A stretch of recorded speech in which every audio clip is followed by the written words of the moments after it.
I got an email last week that started with, "Hey Dan, I noticed you're interested in marketing automation for businesses in Detroit doing 1530K monthly. Sounds personalized, right? Like someone actually researched me and crafted a thoughtful message?" Except it wasn't. It was an AI generated email sent to 1,000 people with slightly different variables plugged in. And I could tell immediately. You know how I knew? Because it was too perfect, too specific, too I definitely didn't spend 30 seconds researching you, but I want you to think I did. This is the hyper-personalization trap of December 2025.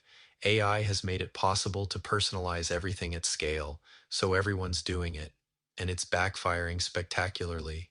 The AI marketing automation market hit $10, $3 billion this year, and a huge chunk of that is being spent on personalization tools. Tools that scrape LinkedIn, tools that analyze website behavior, tools that predict what you want before you know you want it. And most of it feels creepy as hell. Here's what's happening. Businesses are confusing personalization with surveillance. They're confusing relevance with stalking. They're using AI to create the illusion of personal attention while actually treating people like data points. And customers are getting wise to it.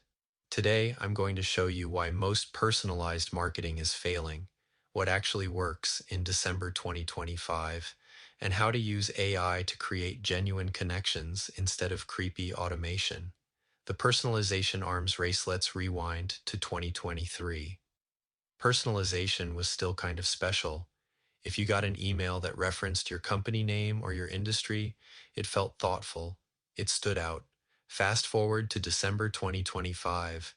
Everyone's doing it. Every cold email mentions your company. Every LinkedIn message references your recent post. Every ad seems to know exactly what you were just looking at. And instead of feeling special, it feels invasive. This is what happens when a tactic becomes a commodity. When everyone's doing the same thing, it stops working. It becomes noise. I call this the personalization arms race. Businesses keep adding more data points, more customization, more personal touches to try to stand out. But they're all doing the same thing, so nobody stands out. You get emails that say, "I saw you recently posted about topic and I thought you might be interested in product." Except they didn't actually read your post. An AI scraped it and plugged it into a template. You get LinkedIn messages that reference your job title, your company size, your industry, and your recent activity. Except it's obvious they're using a tool that does this automatically for thousands of people. You get retargeting ads that follow you around the internet, showing you the exact product you looked at 3 days ago. Except instead of being helpful, it's just annoying. The problem isn't personalization. The problem is fake personalization. What actually feels personal in 2025 real personalization isn't about data points.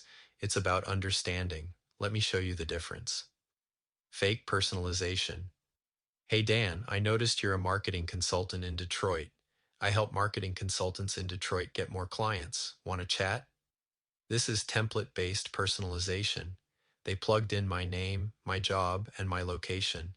It took zero thought and zero understanding of what I actually need. Real personalization. "Hey Dan, I read your article about no-show prevention and the 40% to 12% reduction you achieved. I'm working with a consulting firm that's struggling with the same issue. Would you be open to a quick call to discuss your approach?" This shows they actually consumed my content, understood the specific problem I solve, and have a relevant reason to reach out. See the difference? One is about me, my demographics, my location, my job title. The other is about my work, my ideas, my results, my expertise. One feels like spam with my name on it. The other feels like someone actually paid attention. The three levels of personalization that work. As we close out 2025, I've identified three levels of personalization that actually create connection instead of creepiness. Level 1. Behavioral personalization. This is personalization based on what people do, not who they are. If someone downloads your lead magnet about email marketing, your follow-up sequence should be about email marketing, not about your full product suite, not about unrelated topics, just email marketing. If someone abandons their cart, your follow-up should address cart abandonment. Maybe they had a question. Maybe the price was too high. Maybe they got distracted. Your message should acknowledge this specific behavior. This works because it's relevant and timely. You're responding to an action they took, not making assumptions about who they are. Example, someone downloads your 28-hour workweek guide about automation. Your follow-up sequence focuses on automation topics, automation case studies, and automation tools. You're not trying to sell them on social media strategy or SEO services. You're staying in the lane they expressed interest in. Level 2, contextual personalization. This is personalization based on where someone is in their journey. A first-time visitor needs different information than someone who's been following you for 6 months. Someone who has just discovered you needs education. Someone who's been engaging with your content for weeks needs a clear path to work with you. This works because it respects where people are. You're not trying to close someone on day one. You're not still educating someone ready to buy. Example, new subscriber gets a welcome sequence that introduces your philosophy, your best content, and your free resources. Someone who's opened 10 plus emails and clicked multiple links gets an invitation to book a strategy call. Someone who's been on your email list for 90 days but hasn't engaged gets a re-engagement campaign. Level 3, relationship personalization. This is personalization based on actual interaction and relationship history. If someone replied to your email, your next message should reference that conversation. If someone attended your webinar, your follow-up should mention specific points from the webinar. If someone's been a customer for a year, your communication should reflect that relationship. This works because it's real. You're not pretending to know them.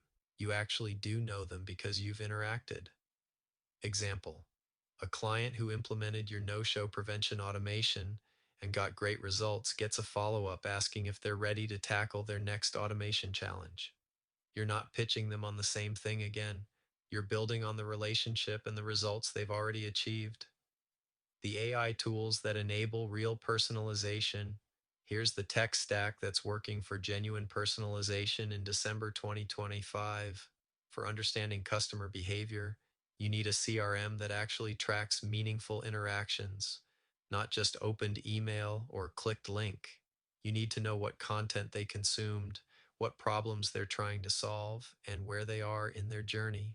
I'm using Go High Level for this because it integrates everything, email, SMS, calls, meetings, purchases, into one view. You can see the full customer journey, not just fragments. Link, https www.gohighlevel.com, FP Ref, your friend Frank72. For AI-powered insights, you need tools that help you understand patterns, not just collect data. Galaxy. AI is perfect for this because you can feed it customer data and ask questions like, what are the common themes in my most engaged subscribers? Or what objections keep coming up in sales calls? Link, https Galaxy, AI, Ref, DNR2. For meeting intelligence, Fathom. Video records and transcribes every customer call, then uses AI to identify key moments, action items, and insights. This is relationship personalization at scale. You can reference specific things discussed in previous calls without having to remember everything manually. Link, https Fathom, video, invite, CKQA. For content personalization, you need a system that delivers different content based on behavior and interests. Beehive does this well with segments and conditional content. You can show different CTAs, different case studies, different offers based on what someone's interested in. Link, https beehive.com via Dan Kaufman. But here's the key. These tools enable personalization. They don't create it. You still need strategy, understanding, and genuine interest in helping people. The creepy line, how to know. If you've crossed it, here's a simple test. If you wouldn't say it in person, don't say it in an automated message. Would you walk up to someone at a networking event and say, I noticed you recently visited my website 3 times and looked at my pricing page for 4 minutes and 37 seconds. No, that's creepy. Would you say, I saw you posted about struggling with no-shows and I've helped other businesses solve that exact problem? Yes, that's helpful. The creepy line is crossed when you use information that people didn't explicitly share with you in a way that makes them uncomfortable.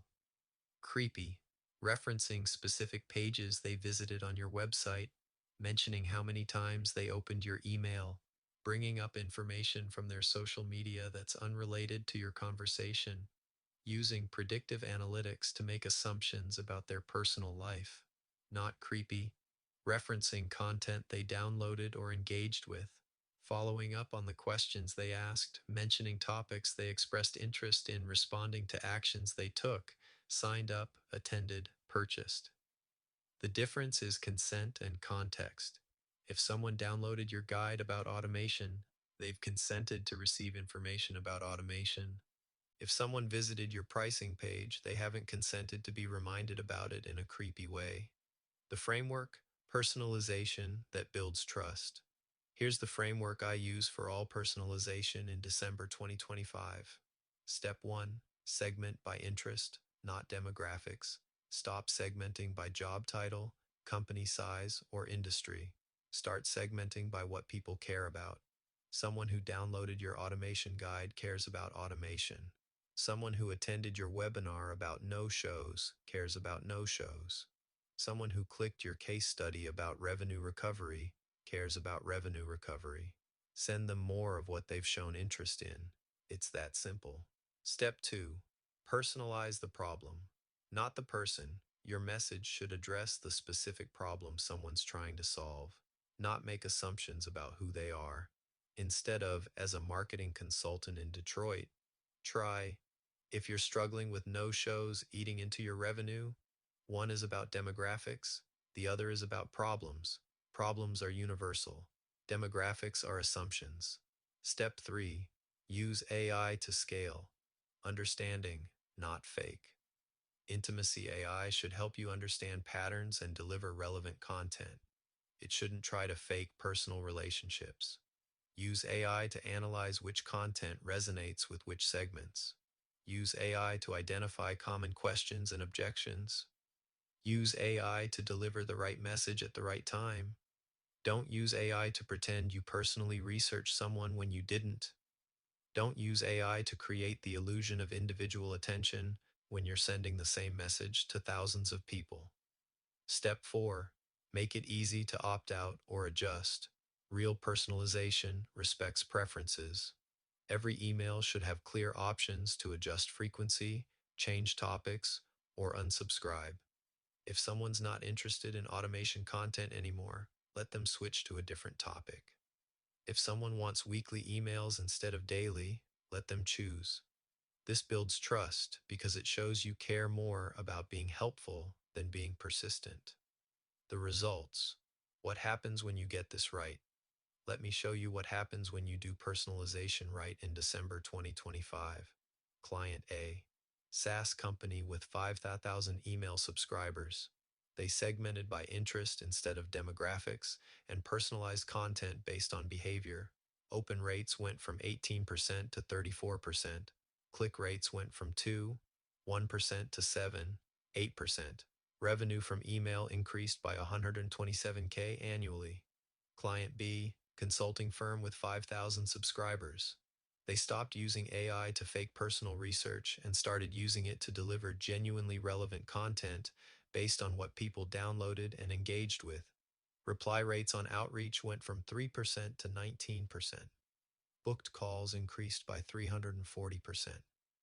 Client C, e-commerce brand with 100,000 customers. They implemented behavioral personalization in their abandoned cart and post-purchase sequences. Recovery rate on abandoned carts went from 8% to 23%. Repeat purchase rate increased by 41%. The pattern? When you stop trying to fake intimacy and start delivering genuine relevance, people respond. What's next? If you want to build personalization that actually works, Start with understanding, not data collection. First, grab the 28-Hour Workweek Guide. It includes a section on behavioral personalization and the exact segments that work best for different business types. Link to lead magnet.